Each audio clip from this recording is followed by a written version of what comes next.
When Ken Hildebrand is thrown from his quad bike in the remote Canadian wilderness, he's pinned to the frozen ground beneath half a ton of metal. I almost threw up just from the pain. Injured, alone, and exposed to all this savage region can throw at him, Ken must battle to stay alive. All he can do is hope that someone finds him before he either freezes to death or the predators closing in on him move in for the kill. My chances were very slim, very slim.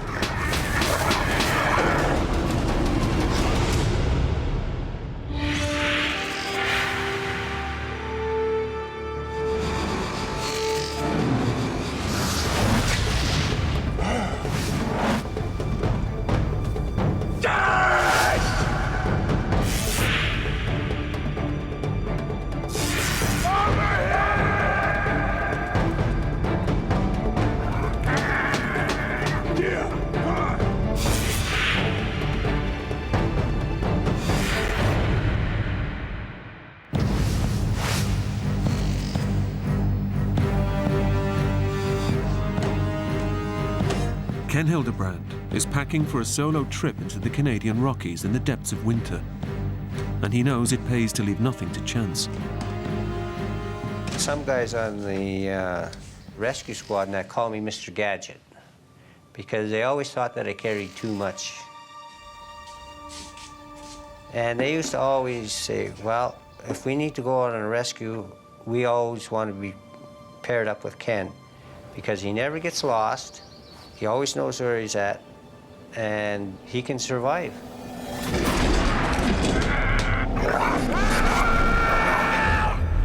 Yeah, no, I'm going up to Bob Creek to collect some traps. But, you know, I should be back in time, give or take an hour or 3.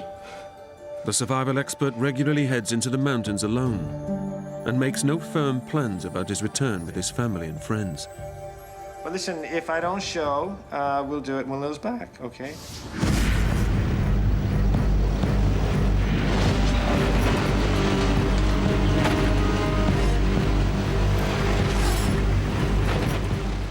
Ken is a registered animal trapper, and this trip is to check up on beaver traps that he set the day before.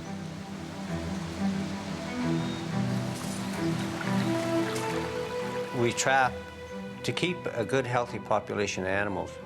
And beavers are a rodent. The goal is to try and keep beavers from overpopulating. Ken loves the great outdoors, and nothing stops him from enjoying this vast wilderness, not even his disabled leg. I had polio. I had over 20 operations when I was a child. I mean, I was never supposed to walk. I threw the braces away and everything else, and I said, I'm going to walk. I'm going to do whatever normal people do.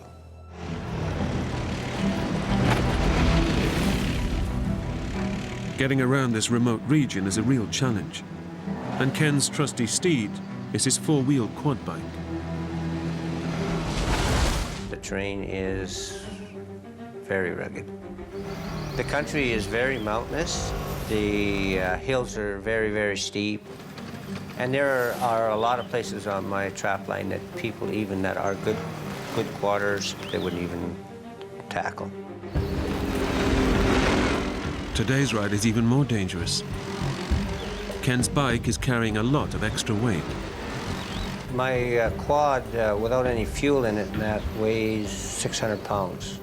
The beavers, 35 and 50 pounds a piece. Then the 3 gallons of gas, yeah, pretty close to 1,000 pounds. A small pickup truck would probably weigh that. The temperature drops below 0, and the wind picks up. So Ken calls it a day.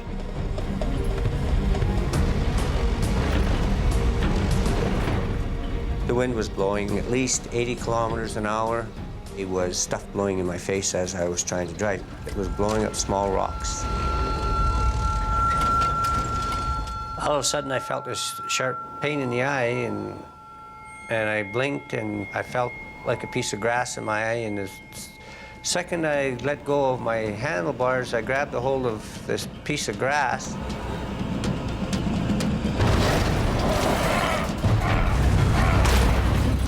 And the bike started going up and over. I was on the way down and I could feel the bike was following me over. It's just that there was nothing I could do.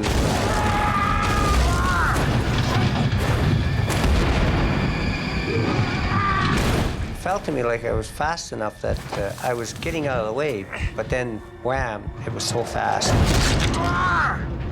It just knocked me right face first into the dirt. And then I felt this excruciating pain in my leg.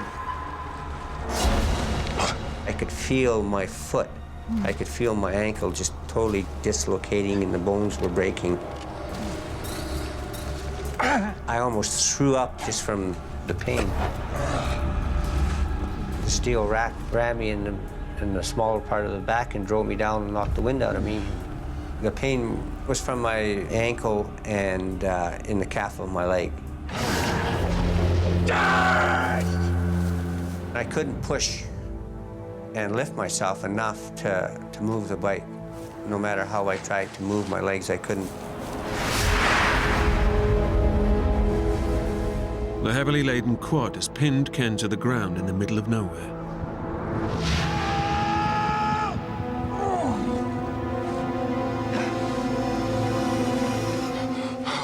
As a paramedic with the local rescue unit, Ken's first instinct is to try to assess the severity of his injuries.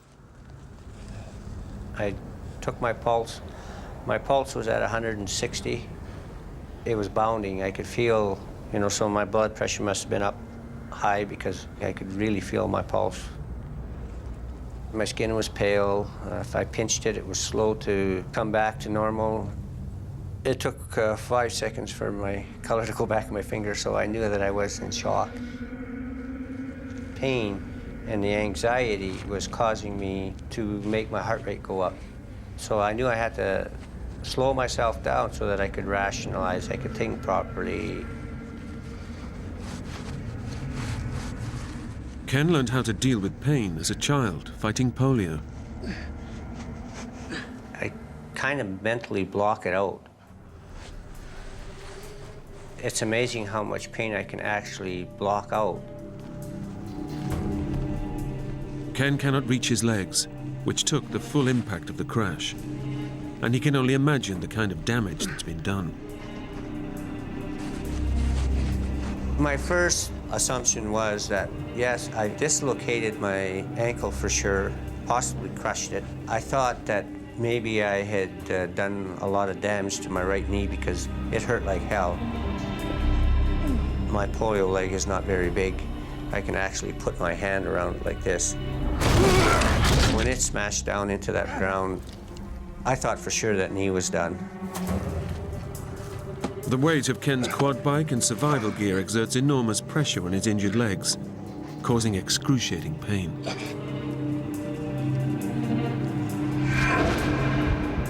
It crushes his good right leg against his weaker polio leg, cutting off the circulation from his calf to his foot. Ken knows that to avoid permanent damage, he needs to act fast. My first reaction was, I need to get out from underneath the quad, even if I've broken my leg. So I looked around and tried to see if there's any sticks or anything I could grab. All of Ken's gear is still strapped to the quad.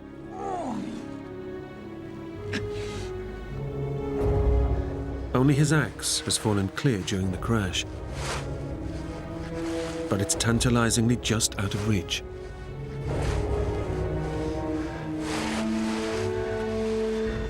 Ken's survival instinct kicks in.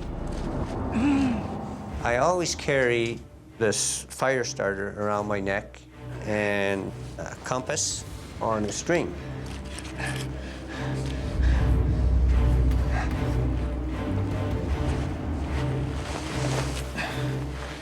Getting his hands on the axe could mean the difference between life and death.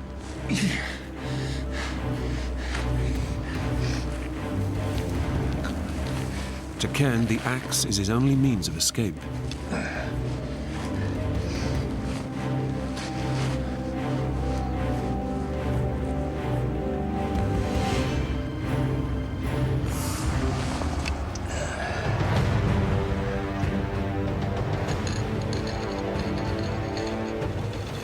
took me several tries or more to finally catch the butt of the axe handle.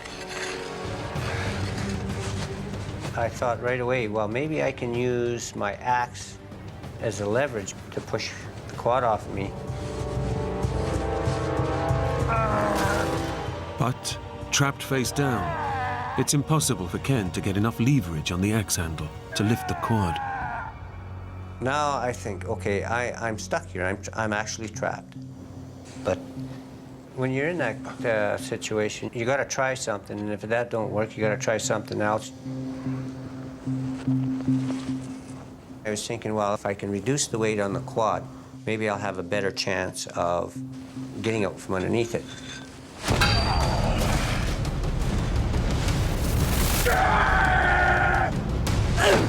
But every strike causes agonizing pain to Ken's injured body as he tries to knock the heavy gear from the quad.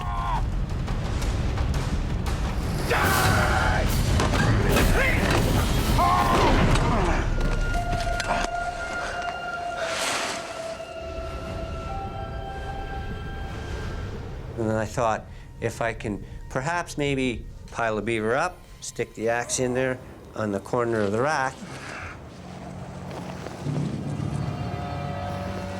With the beavers under his arms, Ken's hoping the extra height will make a difference.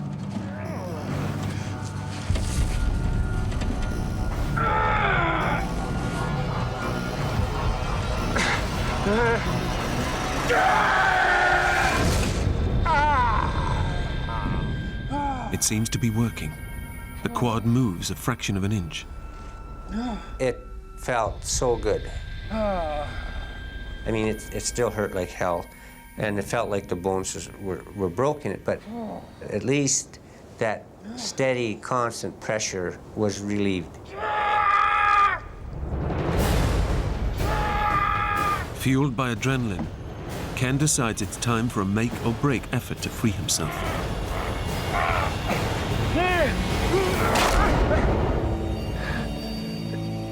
I've just broken my best chance of getting out of here, so what am I going to do now?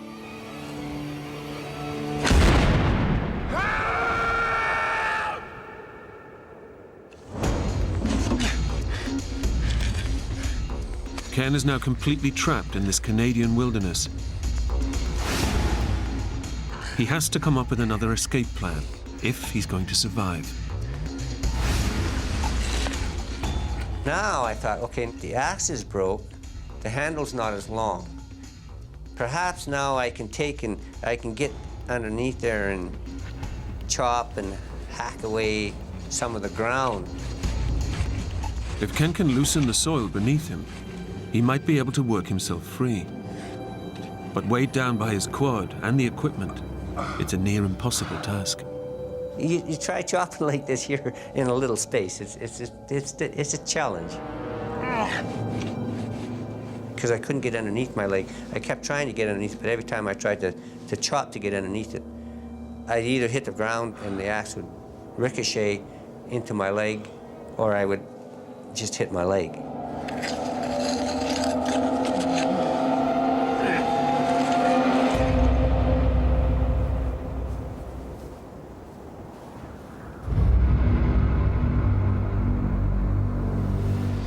Despite the pain, Ken simply refuses to surrender and accept his fate.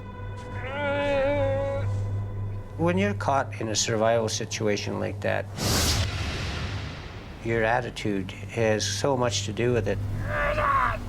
It's very easy to give up, to think that, oh, it's all despair, there's no hope. As long as you don't let those things get in your way and you stop and rationalize, it's surprising how many little things that you can do.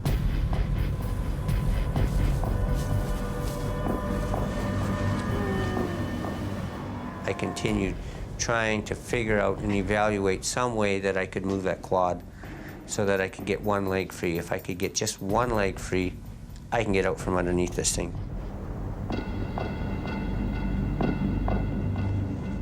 Despite his ingenuity and effort, Ken begins to realize he may have to spend the night alone in the freezing Alberta mountains.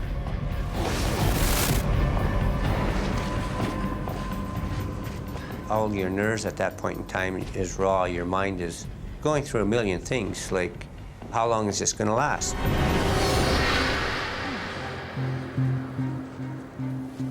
I tried every which way possible and thought of what if I could do this, or if I could get that, or... After 5 hours, I had exhausted all my options.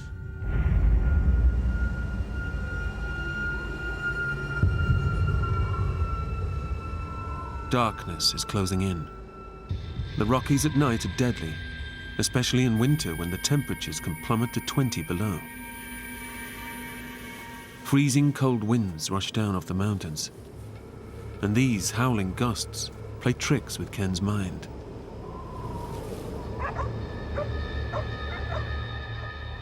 I'd hear something and I'd stop. Now, am I really hearing that, or am I not hearing that?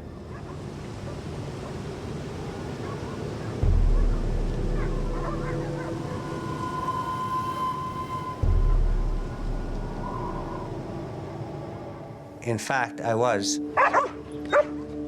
Incredibly, Ken has crashed his quad just half a mile away from a farmer's house. If somebody would just hear his cries, his ordeal would be over. When I first heard the dogs, it gave me a little bit of spark of hope. Well, maybe I won't have to spend the night after all. Ken's prepared for every eventuality. He even carries a whistle around his neck, which he uses to attract attention. The dogs, of course, because they have so much better hearing than a human, they could hear me.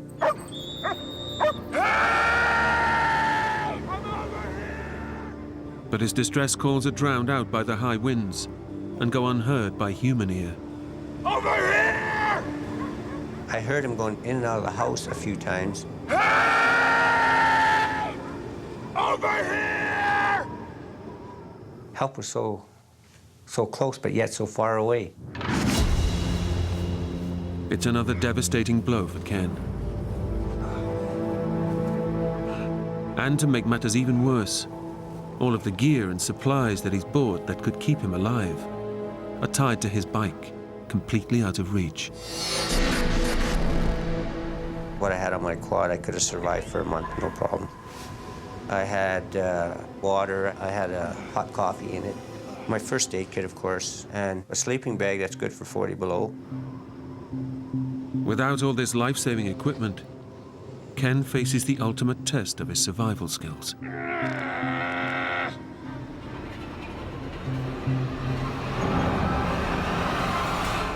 The temperature is already 11 below, and with the wind chill, it feels even colder.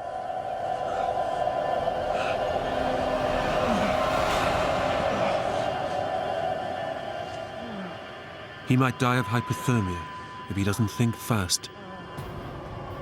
I knew that the wind, the cold could kill me easily in a matter of probably half an hour or less if I went to sleep.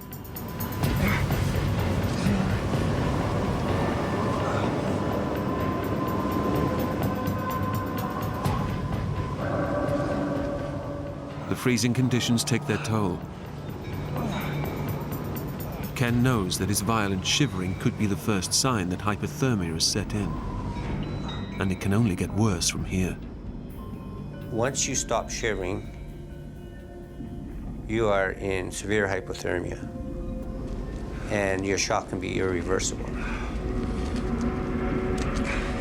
People that go into hypothermia get this euphorium of being warm.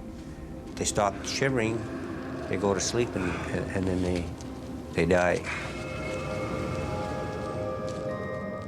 During my 15 years on rescue, I have probably seen 3 or 4 people that were in the situation that I was in, and none of them survived. So I forced myself to stay awake. And even when I got to the point where I couldn't shiver properly, I would deliberately force myself to move, to simulate shivering. I knew I needed to keep my body heat from going into the ground. If Ken skins one of the dead beavers, he might be able to slide its fur underneath his body for insulation. But there's a danger the smell might also attract predators. And with his axe broken, he's powerless to fight them off.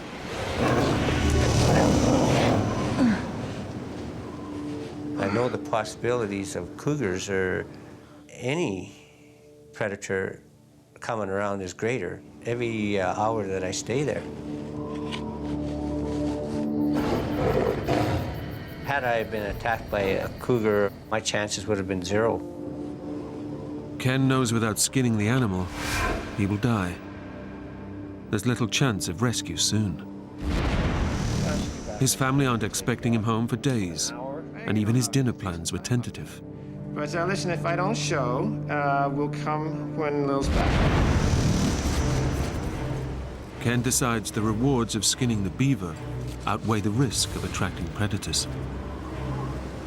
I put the hide side down and the fur side up, so that made my stomach a lot warmer.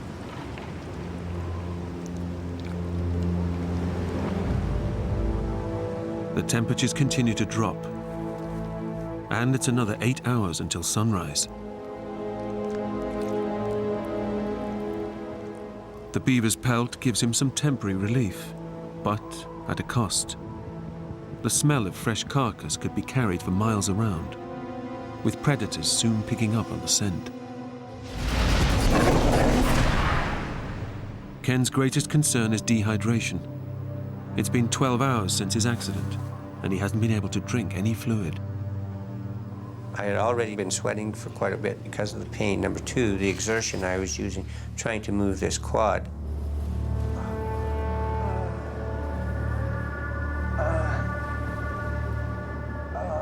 His body is losing water rapidly, and if he's unable to replace it, he will die. Part of the problem with hypothermia is your fluid levels. Because your blood is drawn to your vital organs and that, you need that fluid. I had the stuff on my quad, but I couldn't reach it. I had an extra gallon of water, a thermos full of coffee. I knew that I needed to get some kind of moisture somehow, somewhere.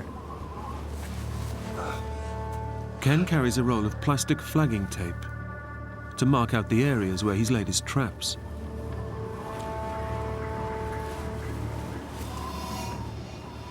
Now he has an idea that he can use it to save his life.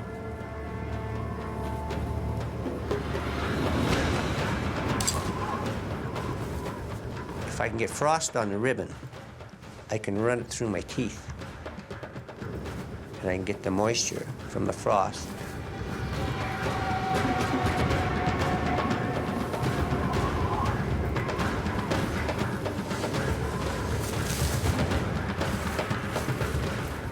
I don't know how much moisture I got from it, but it was enough to keep the inside of my mouth a little bit moist at times.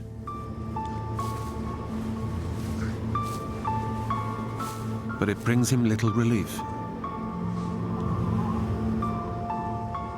He's not eaten for 20 hours, and his body is weakening with every minute in these severe conditions. I knew I needed something for strength. I decided I was going to try and eat some beaver.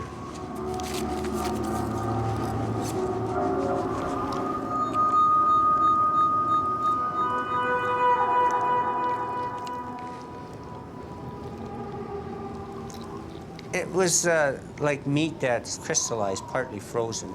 So that probably in itself probably helped me to kind of gnaw it and get it down. But it wasn't the pleasantest thing that I've eaten.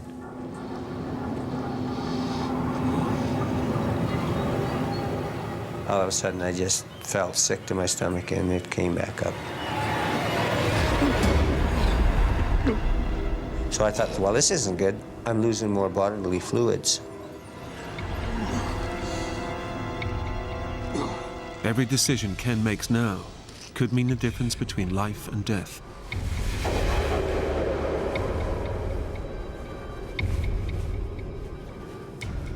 The thing that played the most on my mind was the fear.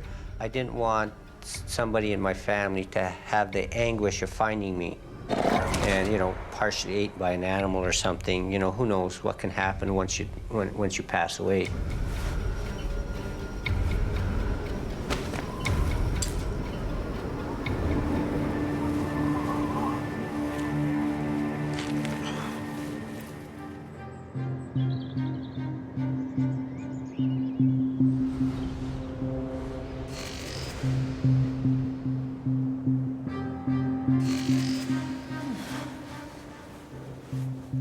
After 15 hours of darkness, Ken's survival knowledge and sheer strength of will have seen him through the night, crushed under his quad bike in freezing temperatures.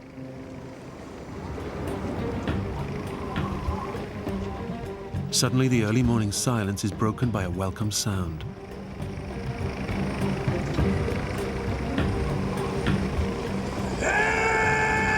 I'm thinking, the rescue crew is finally coming. It's about damn time I'm going to give them guys hell.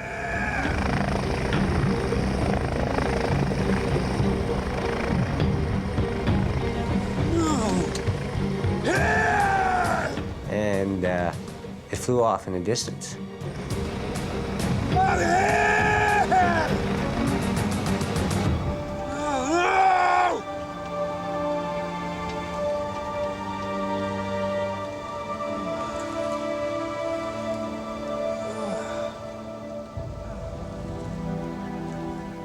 Once again, Ken's chances of rescue are just out of reach. Desperate for help, he tries to alert the farmer again.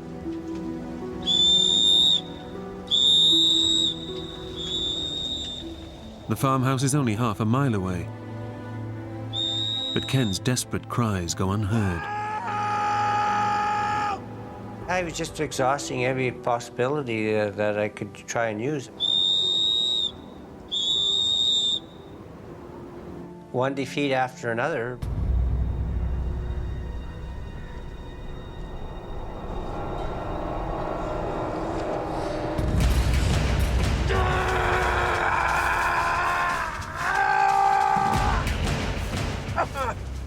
At that point in day 2, I wasn't really sure how long I'd be able to survive.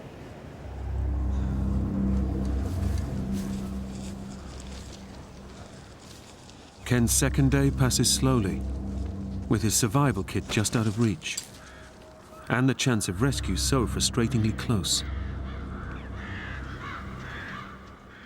All he can do is lie and wait, and get what moisture he can.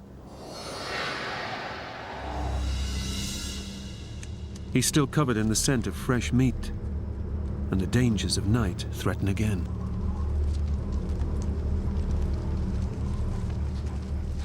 I thought that I heard something move. And I seen a couple of coyotes off on the right. Ken's biggest fear has been realized. The scent of the skinned beaver has attracted some unwelcome visitors.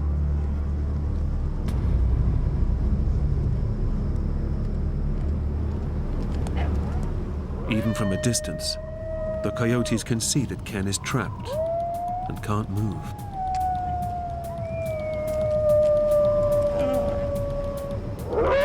Coyotes can be unpredictable. It's not the first time that they have attacked humans. When I heard coyotes messing around, I thought there was a possibility that they might get more aggressive. My soul, my Savior, God to thee, how great thou art.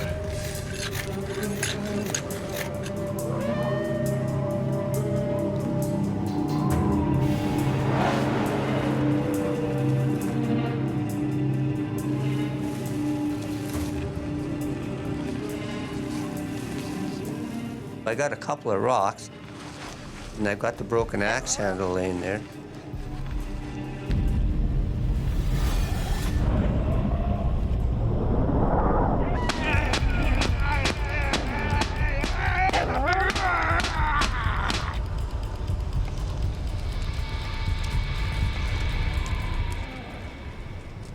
I thought, how long that would last, who knows? Ken has already been trapped for over 30 hours. His survival training has kept him alive, but the paramedic realizes that parts of his body are already dying. The constant pressure of the quad's wheel and the swelling in his right leg is causing serious nerve and tissue damage. Ken knows that even if he is found now, his good leg might not survive. During the night, it got to a point where it was like your foot goes to sleep and you get all those needles and pins going through it. I figured, well, my foot is beyond saving now, for sure. The hopelessness of his situation starts to take its toll. We just finished celebrating my granddaughter's birthday. I was thinking about that quite a bit because my daughter had videoed me dancing with my grandkids.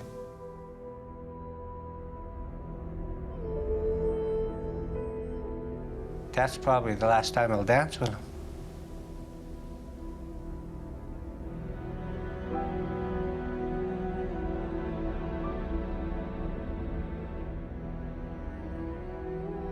I'll be missing out.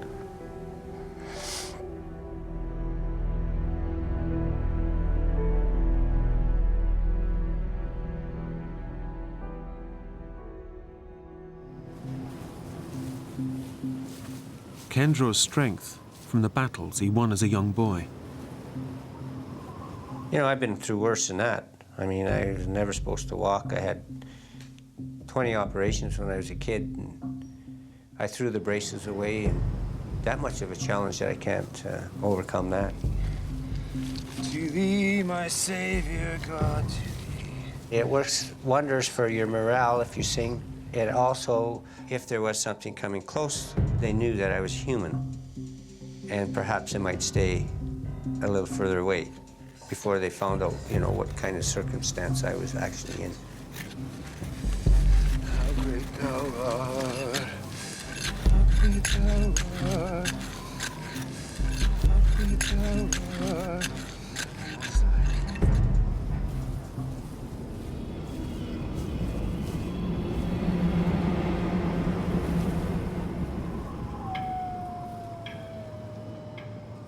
Just before daylight, they came back. The Coyotes have returned, and this time they changed their tactics, closing in on Ken from behind. Unable to see them, Ken can only imagine their next attack. You can hear them scratching, and you can, quick pitter-patters of feet. And then you hear a little yap. And then you can hear some more feet, so you don't know whether they're 200 yards away or whether they're right behind you. They were definitely excited, and they were getting each other excited. As the Coyotes move in for the kill, they discover one of the dead beavers that fell off the quad during the crash. It sounded just like they were fighting over it.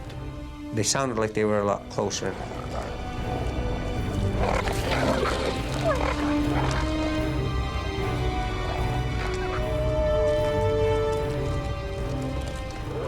Now the Coyotes have a taste for blood, and Ken fears he is next on the menu. What's next? Are they going to get more aggressive?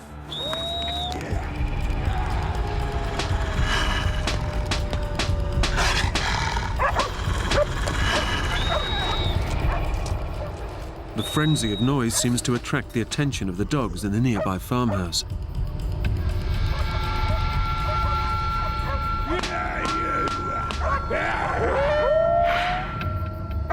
But once again, high winds muffle the noise from human ears.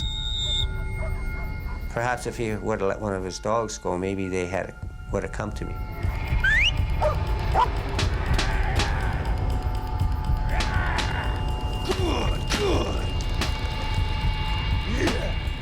The noise seems to scare off the Coyotes for now.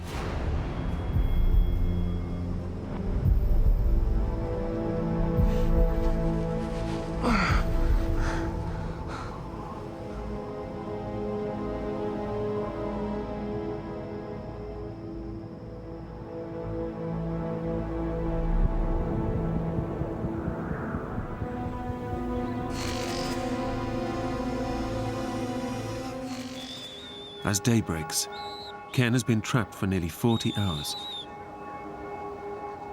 The chance of rescue remains so close, yet so far away. Every time that I could hear the sound of the dogs barking, or I could hear the farmer opening a door, and I would blow the whistle, nothing would happen. It was very frustrating, damn frustrating to, what's going on? Why cannot something come my way for a change? Why can't my luck change? I'm the type of guy that, you know, like, I've always been very independent, and this is the first time I found myself in a situation where I couldn't rely on myself to get myself out of it. Ken's friends and family still have no idea he's missing, and no rescue operation has been launched. You know, I was down, definitely I was down. As a paramedic, Ken knows his body is rapidly deteriorating. I knew that shock was probably getting worse. My core body temperature was definitely dropping. My fuel intake was 0. It was more concentrated on trying not to fade off and go to sleep. I knew that if I was going to survive at all, I had to stay awake.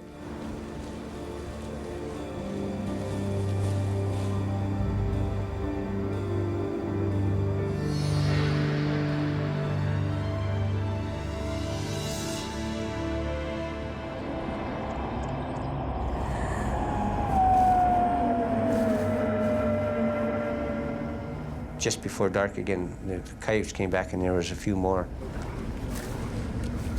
I was so intent and focused on what these coyotes might be doing. One can only imagine and think because you can't see them, right? It's Ken's third night trapped under the quad, exposed, dehydrated, and close to death. And this time, the coyotes have returned to hunt as a pack.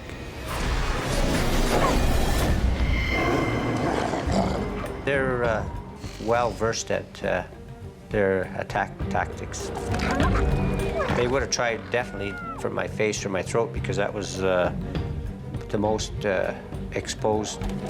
If you're swinging one way, they would try to grab you from the back. This pack have already tasted fresh meat, and they're craving for more. If I couldn't scare them off with the whistle and hollering, my chances were very slim. Very slim.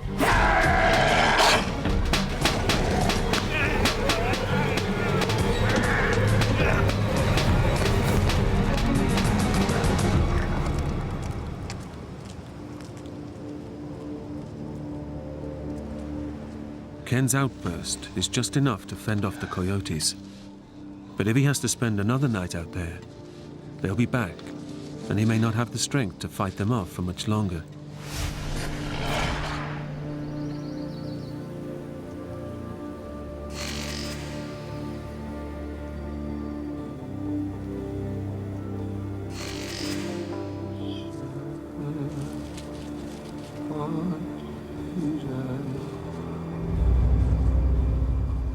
For the full 4 days, I never slept. I consciously made sure that I kept myself awake because I know from experience the wind, the cold could kill me easily. My body was telling me it was a downward slide.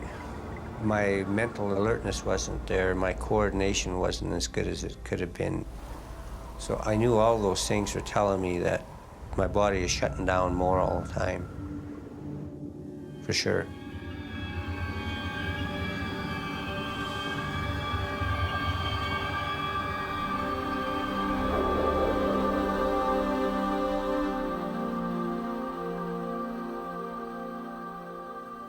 My family was my primary focus. I can deal with whatever comes along. It's how can they deal with it?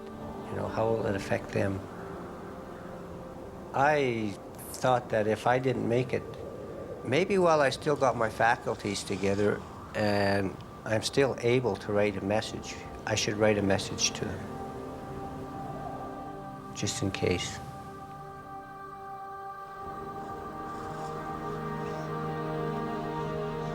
Well, I told him I was sorry.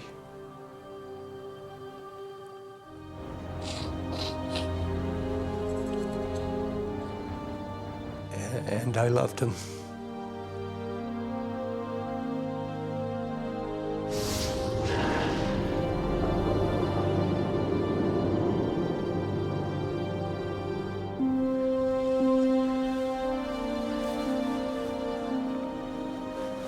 I took my glasses off and I laid them in front of me, and I thought that, well, maybe, you know, just maybe I could get a little bit of rest. Finally, I actually closed my eyes.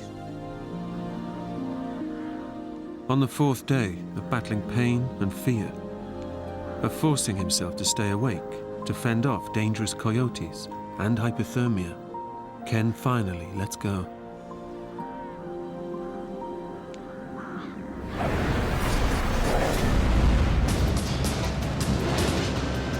That morning was a nice day for a walk, and I decided to take my dog to a particular area to visit friends. And looking at the beautiful hills and the mountains in the background, I changed my plans, went to another area, and found an area I'd never been before. Why did I change my mind? I have no idea. Let's go. Search and rescue expert Roy Davidson seems to be being led by fate to a certain point in the mountains. I had no intention of being in that area whatsoever. I changed my plans 5 times to end up where I was.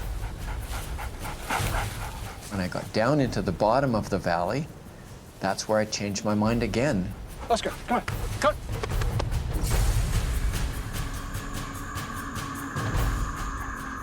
on. I just looked over and I saw the quad.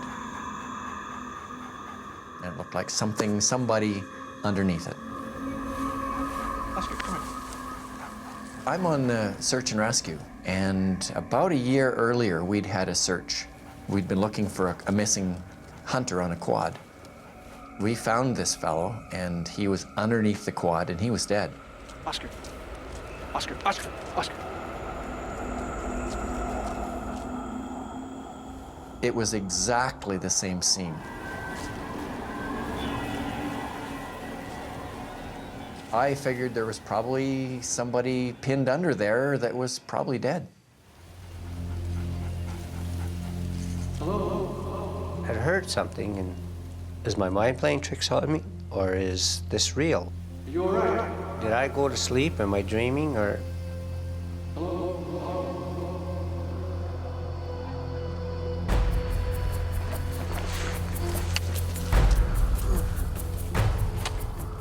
I thought I was seeing things. I thought I was hallucinating. I said, oh boy, you know, this is getting really severe.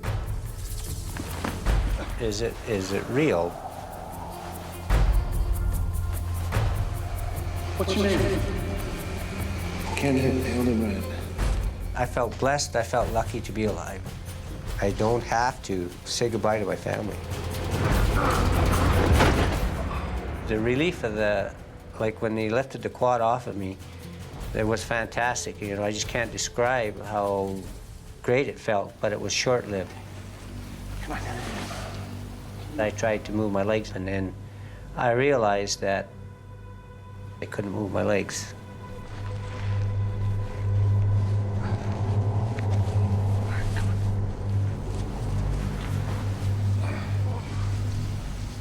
When he first told me that he'd been there for 4 days and 3 nights, I didn't believe it. He was very calm. He was very businesslike. He knew what he had to do. He thought his legs, or at least one leg, was broken. What were you doing out here? That was probably a place where the quad wheel was sitting on his leg and the flesh was frozen. I'm just gonna put this on. You've done that before. I knew that for 2 days I didn't go to the bathroom anymore. I knew that, you know, I could have liver damage, I could have kidney damage. I think the reason that Ken survived is he's tough. He's one tough dude.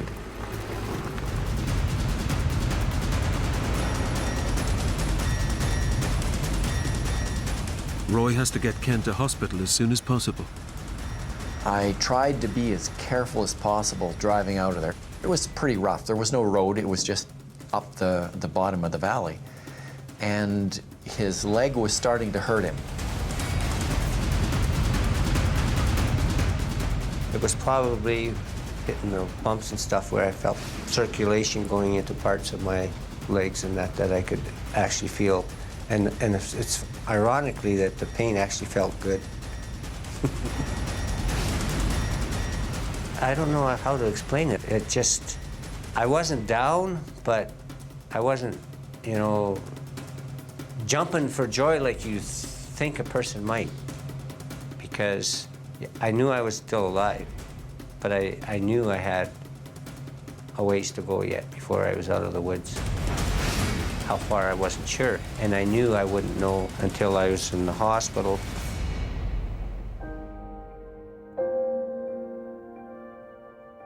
Surgeons fought to save Ken's right leg, but eventually they had to amputate, leaving him with a prosthetic limb and his weaker polio leg. But with the same determination that he had as a child, Ken is walking again. I had no doubt in my mind that I wasn't going to walk again. I'm going to walk. It's not just you that has to survive, it's your whole family that has to deal with the issues that come up, and if you love each other, you'll make it through it.